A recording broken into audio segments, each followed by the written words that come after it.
just about ready?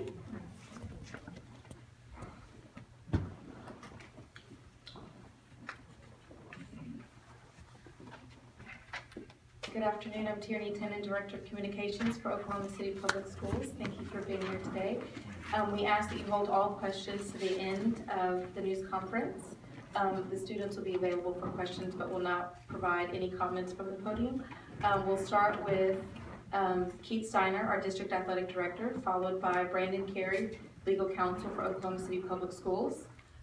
Coach Alexander will have a couple of remarks, and then we'll open it up for questions. Right now, I'd like to introduce Mr. Steiner.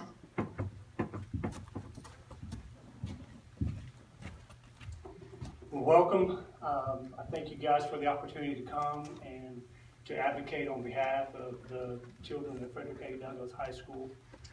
As many of you are aware of the incident that took place at the Douglass versus Locust Grove game on Friday night, the OSSAA has acknowledged an error was made by the officials, and we feel like it is our duty as a district to advocate for the children of Douglass. We are going to do everything in our power that we can to make sure that the right thing is done in this situation. Now, Brandon.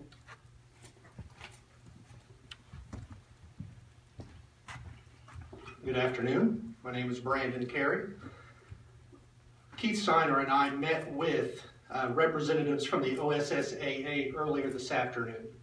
It was a cordial meeting. We did not come to an agreement, but we felt like both sides were respectful and understood the other's positions.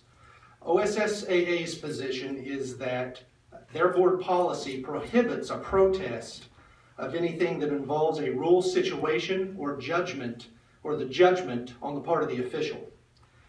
Our competing position is that this is not what we're protesting.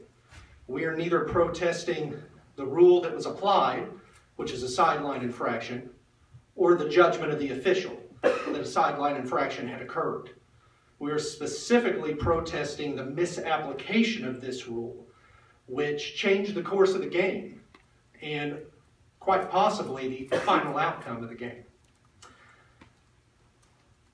So the OSSAA also follows these guidelines that they've mentioned, the National Federation of High School Rules, 1-1-8.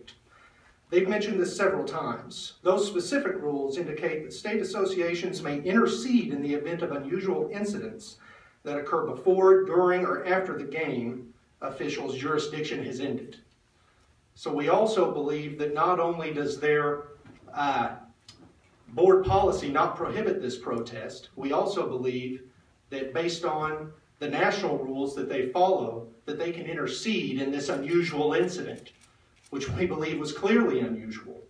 Therefore, based on these rules, we're simply requesting that the OSSAA, the state association, intercede in this unusual situation and allow the teams to play the game from the point of the error, which would be right after the legal touchdown. In the alternative, we have requested that the game be declared a no contest and replayed. However, we do not believe that's the most fair and equitable outcome. We believe our first request is. Our request has not been met up to this point. Therefore, our next step is to appeal our case to the board of the OSSAA, which we have done, and which we hope will happen this week. The last thing I'd like to say is that the eventual winner of this contest is not what's most important. Rather, fair and equitable treatment of our student athletes is, and that's all we're asking for. We feel a strong obligation to take this fight further simply to make sure that our students are treated properly, equitably, and fairly. Therefore, that being said, I want to go ahead and call up Mr. Willis Alexander, the head coach of the Douglass football team, to make some statements.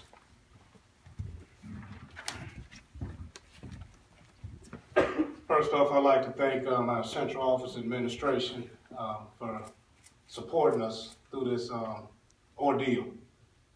which is directly affecting the lives of kids 14, 15, 16, 17-year-old. Moments that we all know that were the times of our lives, times that we'll never get back. Most enjoyable times are supposed to be times that memories are lasting and forever. And the opportunity for these kids to have these memories is immeasurable. And my responsibility that was bestowed upon me by our principal, Ms. Barbara Davis, our district athletic director, Keith Siner, our superintendent, Mr. Robert New, is to represent these kids and give these kids these opportunities and to protect them. And that's what this is all about. It's about making a mistake and correcting it. Recognizing it, admitting to it, and correcting it. And giving these kids an opportunity to finish what they started correctly. No mistake on theirs. No mistake on their part. The mistake is on the part of the adults that were in charge of administering the rule. And the only thing we're asking is give these kids an opportunity, a fair opportunity, to complete their journey, to complete their contest. Thank you very much.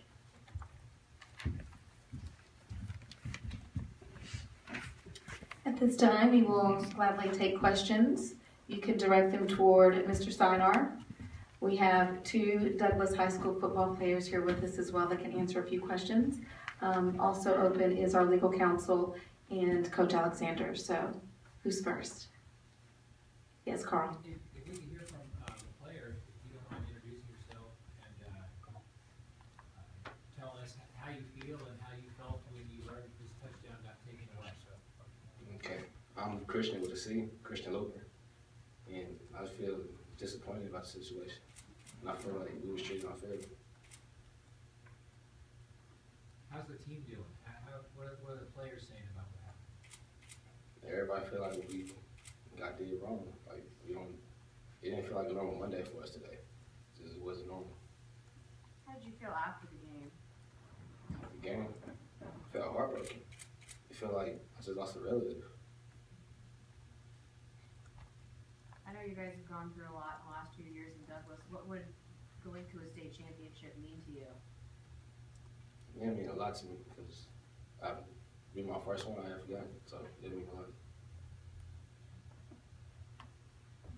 Yes, my name is Anthony Jackson, and I feel that this should be changed because the adults, they have expectations for us, so we have expectations for them. So they should change it and make it fair.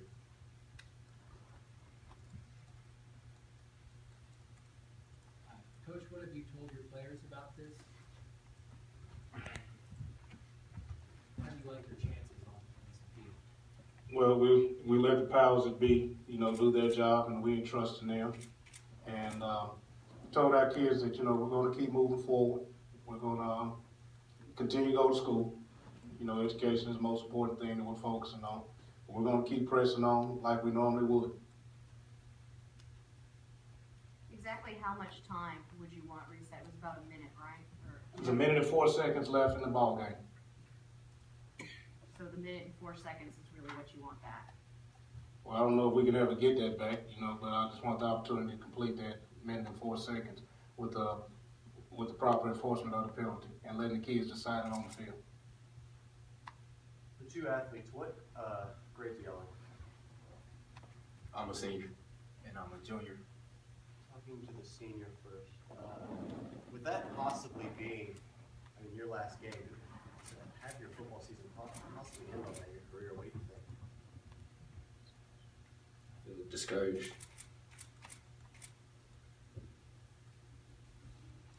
What sort of motivation will this give y'all for this next year?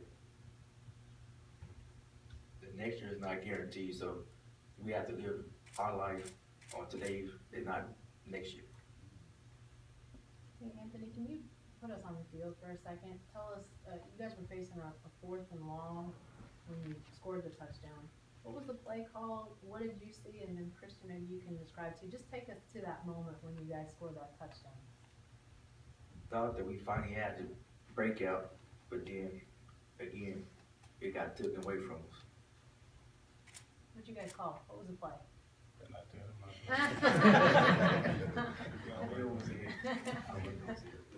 Were you both on the field? No, I was. Okay, I would make a block for Dick to score. But then, he got taken away from us, just like that, in a matter of seconds. So you followed him into the end zone.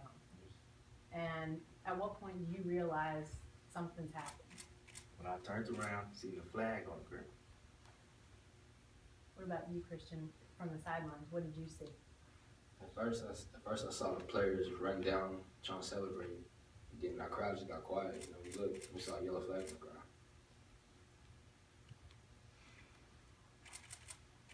Anthony, what would you say to people at OSSAA? What would you say to them directly as a student? I mean, they're hearing from adults.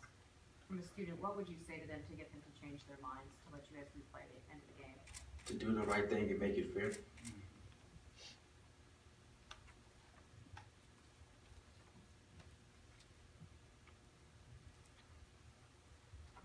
Willis, there were reports of some punches being thrown at officials after the game. Are you guys to answer this? What can you guys tell us about that? And I know there's an investigation going on too. Our dealings with the OSSAA has been very clear. We're going to settle one issue at a time. The first and more pressing issue that we're going to deal with is the situation that directly affects our student athletes, which is the matter that you're referring to is an adult issue, and we will refer to that whenever that time comes. But at this point in time, we're going to deal with the student issue. I was with Scott. This question's really for anyone. Is anyone optimistic that this could possibly be paid, or do you guys think that they're listening to you? It's kind of a settled issue. Do you think that this really could happen? Well, we're optimistic. Fortunately for us, the NCAA has recently put two teams back on the court after a rule was misapplied in a volleyball match. A winner was declared. They put them back on to the court for that, and so we feel like this is a very similar situation where a rule was misapplied. So we feel fortunate the fact that the NCAA has set precedent on that. This before, in my knowledge, has not been done, but in fairness, we believe that this is the correct course of action for the OSSAA. Willis, I know you've said the judgment call on the sideline infraction is what it is, but what were you told? In seeing the video, we saw coaches on the sideline, maybe a ball boy on the field. Did they tell you who they were flagging, what exactly the situation was? Yes, they told me it was he had bumped an assistant coach on the sideline. Okay. And I said, okay, so it's on the try. And they told me no. I said, does it go to the spot? They said no. It goes back to the original line of scrimmage. They said no. It goes on the try or the kickoff. And the argument ensued. You guys had a warning earlier when yeah, it's typical. Okay. It's typical. It's typical. For a similar situation and an official. You get a sideline warning. You know. Again, we're not disputing the call. Right. We're not disputing the call. You know, our dispute is the application of the penalty was enforced incorrectly, and the outcome of it, had a adverse effect on the game and on these children. And that's why we're here today. Last question. What action, if any, will OKCPS take if OSSAA decides not to change the outcome? At this point, we're focused on the first step. We are evaluating all of our options, but obviously we want to give OSSAA time to do what we believe is right.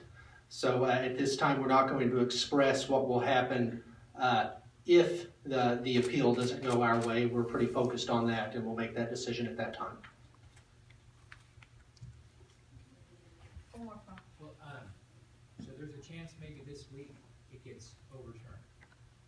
Coach, what are you telling your guys this week? I mean, are you prepared for a game, or are you guys just considering the season over unless there's kind of a miraculous decision on the board? We'll continue to press on like we have all. You know, we have a program in place, and we're gonna continue the steps of that program. Are you guys practicing this week?